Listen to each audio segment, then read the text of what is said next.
And we're back. What's up, everybody? It's August 22nd. What's up? We got Fred today on. What's up, Fred? Say what's up to the people. What up, Big Surge? What's up, everyone? Buenas noches a todos. My guy, my guy. Now, man, August 22nd, that means we're about a few short weeks, maybe 2 weeks or so away from, little more over 2 weeks from the NFL regular season kicking off, man. So preseason, we're going into week 3 now. It's right around the corner, man. Yes, sir. Fuck yeah. Yeah, man. Football is So king, and somehow when football's around, time just flies, bro. you said it, man. You took it right out. I was going to say football is king, and that's where we're going to start off. The name of the game today is forecasting the NFC. And what we're going to be forecasting is the division winners for this coming up regular season. So we'll dive right into it, and we'll start off with the Kings in the North. Who's going to take that crown? And I'll kick it off, man.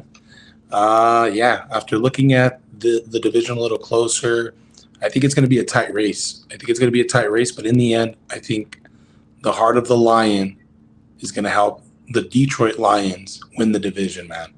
And, they're going to make their way to the playoffs. That's who I have. I have, the Vikings making a case, but I don't think it's going to be enough for them to hold off the Lions. Who do you have winning the North?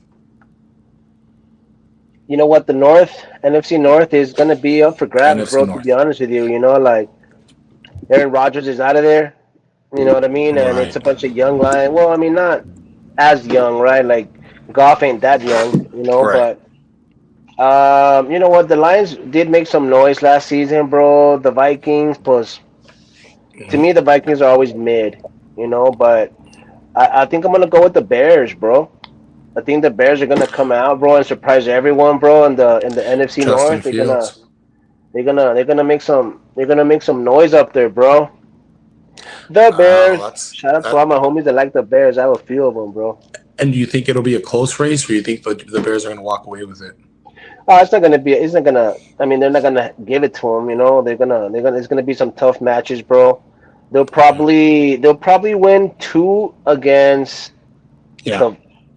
Man, I don't want to say that it's gonna be that close, man. But I think they'll squeeze two out of Green Bay.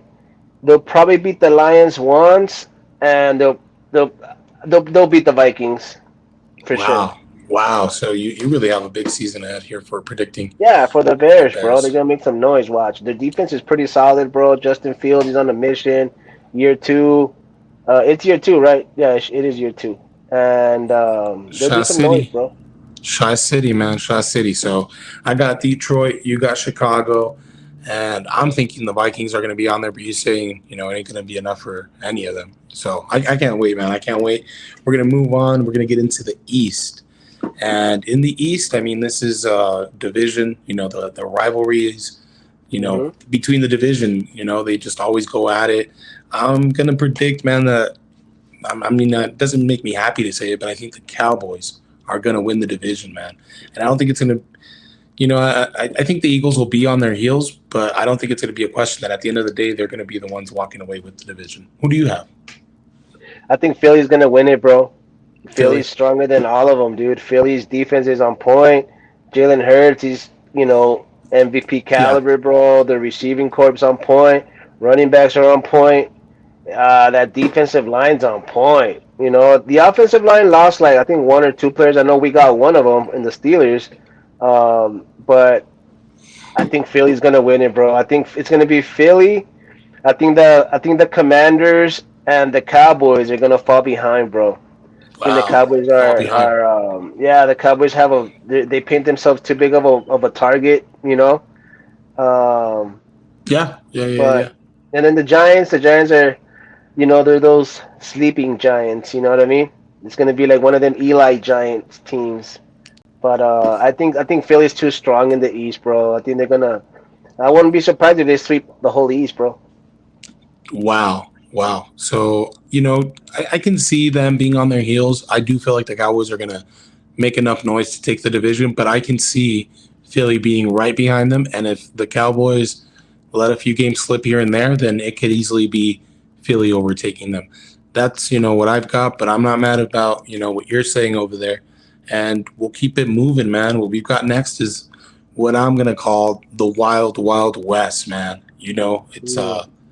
anybody's game. At least two teams that you can think of right away off the bat that they're going to be vying for it, and the other two teams are going to just lay down and let them do what they want. So if you, of course, my heart's with these guys, and that's what I want to pick. That's what my heart wants. But if we're looking at it from bird's eye view, I can see bird's eye view. Check that out. I can see the Seahawks pulling out the division, and the Niners will probably be there with them all along. But I feel like the Seahawks in that young core is got what they take. They have what it takes to win that division. I'm not going to be surprised if we end up doing it, but I got to give them their due, man. I got to give them their due. Cap. Who do you have? The Cardinals, right? Nah, I think the Cardinals are gonna be at the bottom, at the They're table. gonna tank. They're gonna tank for Caleb. Yeah, bro. They just have so many spots to fill, Right. and I don't think they're gonna be able to do it within 1 or 2 years, bro. I know they've been on a rebuilding plan, but So I who do think you they have take a winning? step back. I think they take a step back, letting go of DeAndre and letting go of well, he didn't they let him go. He retired, right? But Right. on Watt, but I think it's Yeah. gonna be. I think it's gonna be the Niners on that one. I think they're the toughest team, even though their quarterback situation is A little banged a up. little off. But I mean, Brock Purdy, bro. I mean, he did enough last season to earn the spot, according to Shanahan. And you know how Shanahan is with quarterbacks, bro. So he believes in the kid. Kid's coming off a pretty big injury. Expected to start season week 1. And I got the Niners, and then the Seahawks will make a little bit of noise. They'll probably go like 9-8, you know, maybe like a 8-9 season. But that's why I got a big surge on the West, the Wild Wild West, as you say. Yeah, man. Yeah, man. I think it's going to be interesting. And we're going to wrap it up here with the Dirty South. We talked about the Wild Wild West. Got to wrap it up with the Dirty South. And in my opinion, this is going to be maybe not the most, stacked up wins, as that's concerned, for the division. Yeah, But I do see the Falcons making enough noise to pull out the division and take that crown, man. Yeah, you can make a case for New Orleans. I can't really say the same for Carolina or Tampa Bay, but yeah, in the end, I feel like the Falcons are poised to finally make some noise again, man, and win that division outright. yeah. You're right, bro. I think the Bucks and I think the Panthers. They're still like rebuilding. A young squad. Right. Yep. I think that, I mean, don't get me wrong, the Falcons are also a very young squad, right? But they have like their weapons are a little bit better. But you can't sleep on the Saints, bro. David Yeah. Carr. You know what I mean? He looks really big, bro. He looks like he's on a little mission No. out there. Yeah. Yeah. Olave. They got Kamara, they got Jamal Williams, bro. So their backfield stacked. Their defense somehow is always making noise, dude, in New Yeah. Orleans. But I think with Carr out there at quarterback, bro, he'll bring them The to some good the glory home field days. advantage out there. They Yeah. haven't had No, a the good crowd. quarterback since like Breeze, bro. So I mean, they Right. also got Hill, right, at quarterback. I mean, this guy's like an Right. X factor. So I got the Saints on that one, bro. The Saints are they're gonna make some noise in the South, the dirty South. Dirty South, man. Yeah, I'm gonna, stay with the Falcons. I could see the Saints, pulling it out, but I'm gonna stick with the Falcons, man. And I just think that's they have their most. I just think they have the most experienced quarterback, right? Because the other one is who like it's Baker Mayfield, right? He got the job. right, And right, who's right, right. quarterbacking the Falcons right now, dude? Do you know? Ritter, isn't it Ritter? Ritter. Yeah, you're right. So Los Panthers, but they have a rookie, right? So I don't know, man. I got the Saints on this one.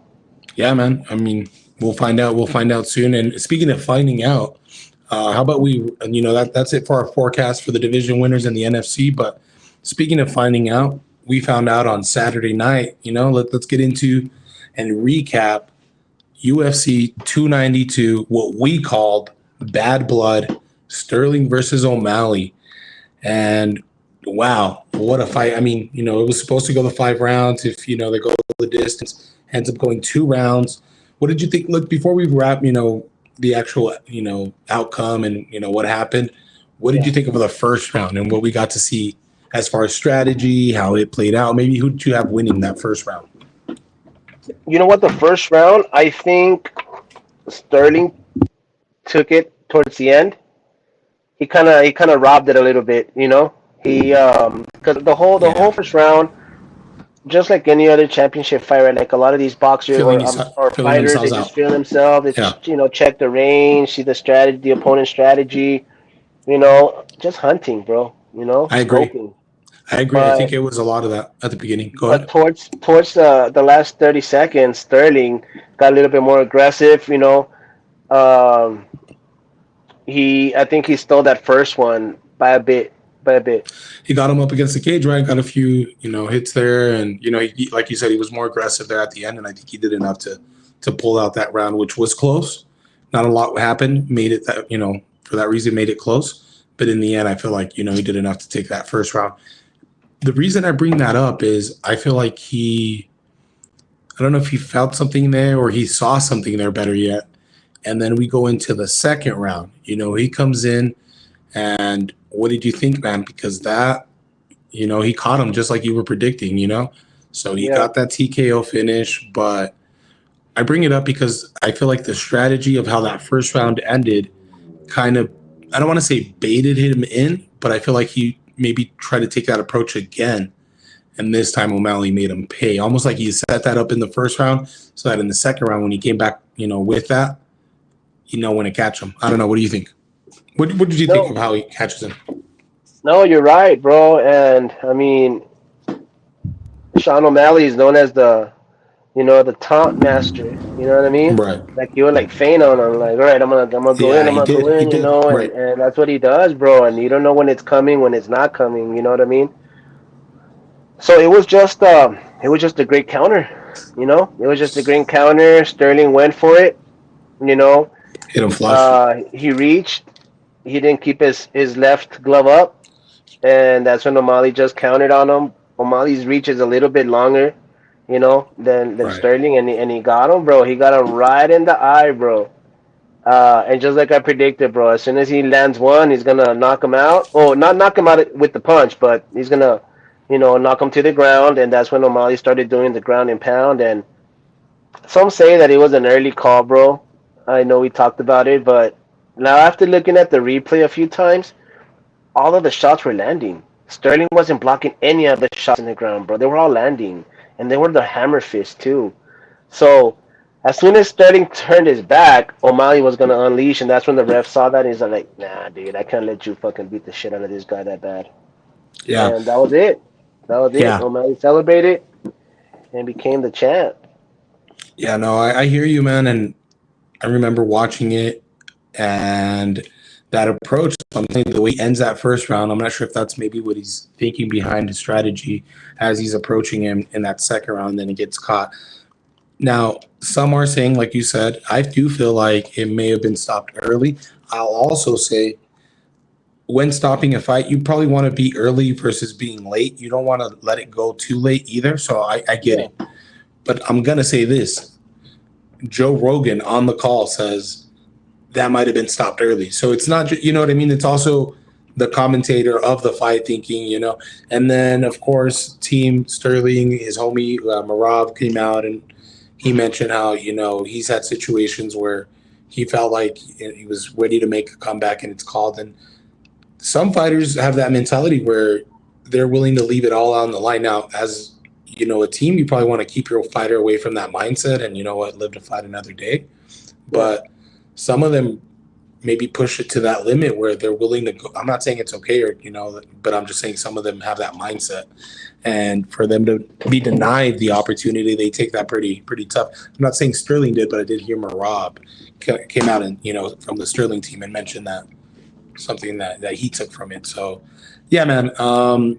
Joe Rogan felt it might have been a bit early. I think so also. I'm not saying it would have been, the end or it wasn't going to happen. I'm just saying he was in the process of countering with, I'm not sure it would have been a submission. I'm not sure what he was trying to do, but he didn't get the chance to, show us. And that's all I'm Yeah. saying. Don't let it go on another minute, but maybe give him 10 seconds to see if he can make something out of it. 5-10 seconds, he can't. Okay, man, you're getting wailed on. But, either way, you were right. You called it. You called it as a knockout. I think it went down as a TKO, but either way, he got the stoppage, got it in the second round. And man, we talked about he's a star, but we're about to see just how big that star is. I bring that up also because right after he goes into the sport that we love to talk about, that I love to catch, boxing, and talking about how he wants to fight Gervonta Tank Davis next. I don't know, man. Yeah. You've called it. He's a puncher. He's he can catch people. I do not see him doing that to Gervonta Tank No, Davis, bro. So what do you think about that? nah. You know what? It's two different Yeah, styles, bro. You know, it's way different. It's hard to predict, right? But I don't know, bro. I mean, leave Jake Paul for that. You know, Jake Paul's the one that bridges that gap. You know, I think Davis should stick with boxing and Sugar should stick with MMA, UFC. You know, but who knows, man? so Who Sugar knows? You versus know, Jake Paul. that's what's beautiful about sports, bro. You know what I mean? Like, Yeah.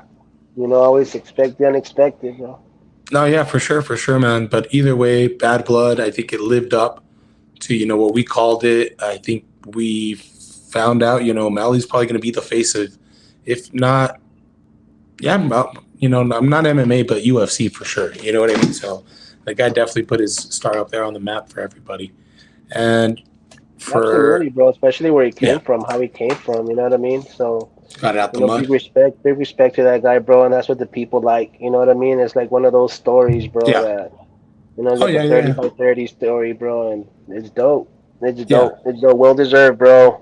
Oh, Good yeah, yeah, yeah. champion. Not taking anything away from him. You're right. Yeah, we definitely have to give him his props. He did exactly what he said he was going to do. And he didn't, I felt like he may have looked a little drained at the weigh in, but, he was maybe just laser focused. And that's Yeah. what I feel like it was when he freaking knocked him out. So, anyhow, man, that's Bad Blood. That's our recap. But before we wrap up, I think it's important that we just, talk about running backs in the NFL. If you maybe didn't hear, it's all over right now. Jonathan Taylor got permission to get a trade from the Colts. I think that's pretty big, man. I don't know where you rank him, but I believe he's either top three, top five at least in the NFL when it comes to running backs. In my opinion, where you Yeah. want to place him, that can change, but I think he's that good. And for the Colts to just say, you know what, man, go ahead and find another place, to play. I don't know, man. That's kind of tough. What are your thoughts on running backs? And are they valued, undervalued in the league right now? Well, the thing about running backs, my brother, is that they don't make them like they used to, right? Like, True. three down backs, Mm-hmm. they uh they just get too many miles on them too fast, too many hits. You know what I mean? So they Right, lose right. value on that because of the injuries, bro. I think the new wave of the way the NFL is playing their running backs is having at least like two backs, right? It's like Mm-hmm. the lightning and thunder, as they say, right? Yeah, You have your pounder, you have your like guy that will get you like 3 yards, your Jerome Bettis, your sure. that kind of back, and then you'll have your lightning, bro, like Sproles, like Eckler, you know what I mean? Sometimes you might get, lightning, catch lightning in the bottle and get someone like Saquon Barkley, bro, or someone like that, But man, like I mean, I just hate to admit it, bro, but it's just the way the game's been evolving. It's a way more offensive game. It's a passing game now. You know what I mean? Yeah, I yeah, think I yeah. think I think the receivers are becoming a way more valuable asset for these teams, man. You know what I mean? Like getting like a solid number one receiver because you can find a Yeah. lot of great number two running backs that are it's like Right. 1A and 1B, and my team I root for the Steelers, right? And they have a great combo like that, but I'm okay with it, right? So Najee Harris, he's a beast, right? But you also have a great backup in Jalen Warren and now McFarland, right? Speedster. So you don't put so many miles on Najee Harris. You know what I mean? Now it's gonna come that time when Najee's gonna want his money, right? He's a first round back. He's gonna want his money, but they're gonna be like, well, look, Najee, look, let's look at your numbers, bro. Let's look at Jalen. Let's look at the backups numbers. So the backup might take less money. The team will just give him the deal and let Najee go ahead and test out free agency, test out, depending what the contract agreement is at that point. Yeah. But I just think in this game, bro, running backs are it sucks to say, you know what I mean, but it's becoming that type of league, bro. It's very rare that you get. a Derrick Henry every draft nowadays. You know what I'm saying? And if you get one, you're gonna keep them, and then after like 3, 4 years, the tires are gonna run out, bro. You're gonna need a new speed. Here comes a new running back. You know, so Right. what I think is running backs, they go with the rookie deal, and after they play it out, it's like, you just want to franchise tag them. And you know what? I think someone that kind of messed it up a bit was that era where we had like Le'Veon Bell, like Todd Gurley, those running backs got some big money, bro. And then after like Zeke Elliott, right? Like after they got their contract, you never heard from them again. They never had that Yeah. hunger in them. It seems like their hunger was gone. Yeah. Could have been the playbook, could have been their effort, I'll say but this for my guy Todd. He had issues health wise before even coming into the league, and then thankfully was healthy enough. We made a Super Bowl run. Gets injured on the way to the Super Bowl, and actually isn't able to play the Super Bowl healthy. So I'll say that for Todd. I get your point about the miles, the tread on those miles, and I mean I'm not going to deny that. I will say that I feel like that's why I started with the top 3, top 5 concept there, because I feel like not everybody should be, like when we compare, for example, quarterback, quarterbacks are making crazy money, market value, you pay what the quarterback had, but with running backs, maybe we don't do that for the whole, it's based on your ranking, I also feel like they're asked to do a lot, man, when it comes to running the ball, catching the ball, blocking. Yeah. And we talked about 3 down backs. Yeah, you could take them out if they're not good. Maybe they're a liability. Let's take them out. But if you do that, then they're also predictable. Now the defense knows, okay, homie's out. We know why he's out. Where they're probably trying to run this now. You know what I mean? So you really, if you're gonna be one of the top tier running backs, maybe an exception should be made for that. Just because I feel like we paid Todd. He got injured. It didn't pan out maybe in that respect, but we got that Super Bowl run with him. And I think he was a special player for that short amount of time that he did play. Man, as fantasy owners that had him, the guy was special. So maybe not everyone should be paid like market value, like when you compare the position like a QB. But I do feel like they're undervalued, man, especially with everything they're asked to do. They basically are, so that's the where type of offense that the teams run. I mean, at that point, the Sure. Rams were running a totally different offense. Sean McVay came Yeah, in, yeah. changed it up. Yeah. Well, Todd was part of it, but yeah, I mean, things have changed. Now we have Matt Stafford, and he's going crazy out there. We'll see, man. I mean, Stop it. well, he went crazy in the Super Bowl. I'll say that, and you'll have to agree with it. Either if you don't, then you're hating. If you Aaron don't, then you're Donald been hating. crazy. Aaron Donald been crazy. Yeah, you're right. And defense wins championships, but offense wins games, and they put enough points to win the game. And then Aaron Donald went and won the championship. But that's neither here nor there, Fred. That's neither here nor there, Fred. Yeah, man. I think they're undervalued, especially when we look at the Colts, man. Before we just wrap up here, let's look at the Colts.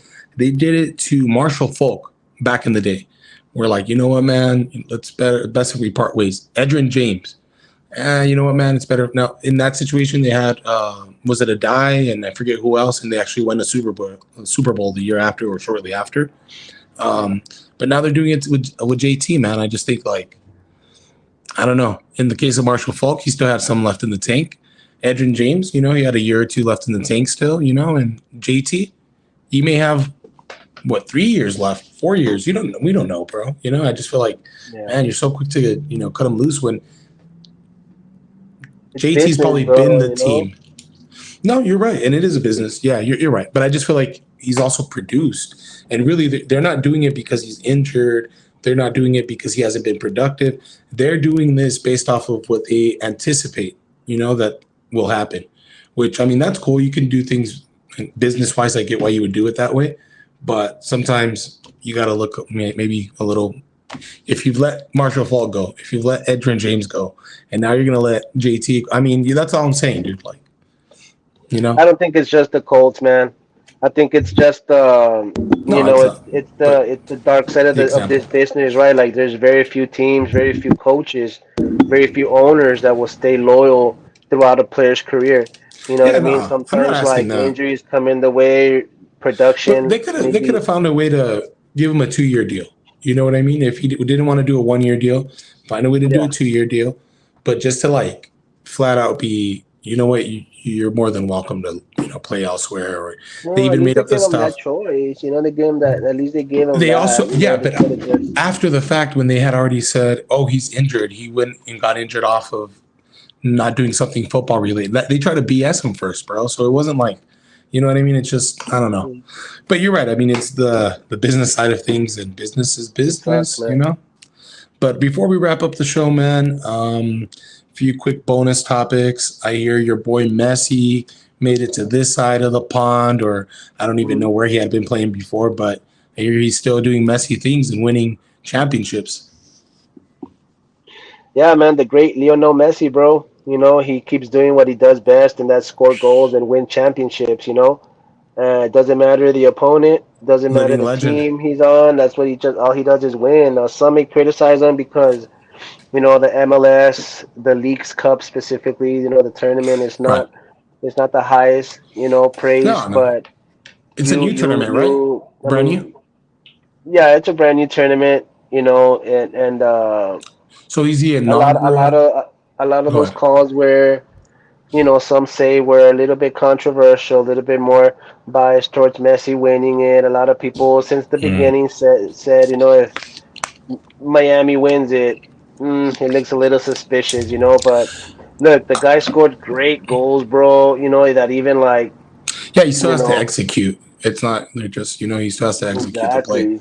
Um, Exactly, bro. So oh, hey, he's doing his thing, bro. Now, because that's just the Leagues Cup, right? But mhm. Miami, I think they were at the bottom of the table in their respective conference. So now comes another test. You know what I mean? Like, and that's how they do to Messi. He You know just what I'll he, say? they just give him the test, and somehow he just winds up passing it. May not be the After first season, might not be the second, but he just passes it. I'll say this about and I don't follow him too much. I will say when he was at the World Cup, he finally caught that. I followed that somewhat, but I know he's had a historic career. I like how he once they won this Leagues Cup, he's the captain now. Of course, it's Messi, right? Hmm. But the guy that was the captain before that, Yeldon, I believe, right? And he's part of the national team for the U.S. Yeah, Messi made it a point to not just take the glory and be like, I won this. He was like, nah, Yeldon, you come, you hold the trophy. I'm not going to pick it up till you pick it up with me. You guys in soccer, you'll pick up the trophy and then everybody does you know what I yeah, mean? So he was like, you're going to lift it up with me. So I thought that was cool, man. From yeah, what I saw, he kept incorporating him for everything. Like, now bring in the captain he gave him the band, like here. And Yeldon was like, nah, no, no. He's like, nah, take it. Like, take it. So I thought that was cool, man. He doesn't have to do that, bro. He doesn't have to do, but he's like, yeah. good He's just guy. a humble player, bro. He's just a great character, bro. A great Yeah, guy. He's a great captain. That's what a great leader does, bro. You know what I mean? And a lot of praise for Messi, bro. That's one of the things that people love about this guy. I mean, aside from his great, talent. godlike fucking Yeah, talent, bro. Playing soccer. I mean, this guy is very humble, bro. I good mean, person. from his beginnings, bro.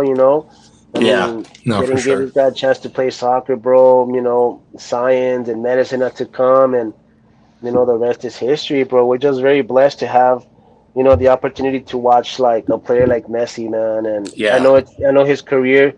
Some say, I mean, it is the the winding down. latter side of his Yeah, career, right? But still doing amazing things, bro. That motherfucker's 20, 25 ain't doing. I'm glad we brought it up, man, because I feel like it's worthwhile mentioning. But before I let you go, man, there's a little bit left. We got the undercard for Canelo versus Charlo that we'll be seeing at the end of September. And this is looking like a really good undercard, bro. You're going to see Elijah Garcia, I think, starting off the show. And if you haven't heard, this kid is the real deal, man. We're also going to see Erickson Lubin, who that guy's been in some battles before. I believe he might be the one right after, the start. And in the co-main event, man, we're going to see Jordanis Ugas versus Mario Barrios. So that's an awesome undercard there for that main event. That's going to be usually in boxing you pay for the main event. That's what you end up getting with boxing, Yeah, and you see it when the crowd's like empty in the co-main event. It's still kind of empty. It's common in boxing, but for this particular event that they're going to put on. I can anticipate the crowd being there, ahead of time, watching these great fights, and this is a card that in the end, I think is going to be worth the price of that pay-per-view.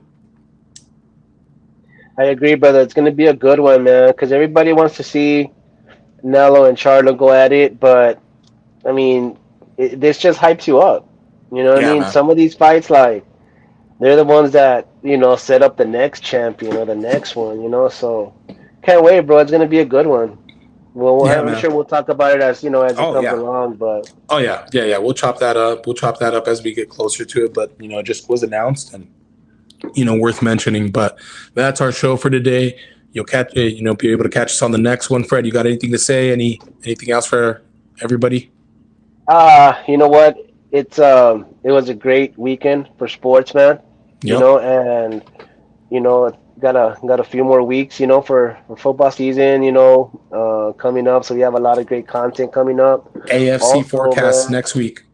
exactly. You know what I mean? So stay tuned because we got a lot of good stuff coming up. Yeah, bro. Yeah, bro. No. You said it. You said it a lot coming up. We talked about that fight with Charlo. Canelo coming up, of course, NFL season. We'll be getting into the AFC and the forecast for that. But we'll catch y'all on the next one. I appreciate you, Fred. Be good, man. Hey, have a good night, Serge. You Peace. too, man. Y'all be good.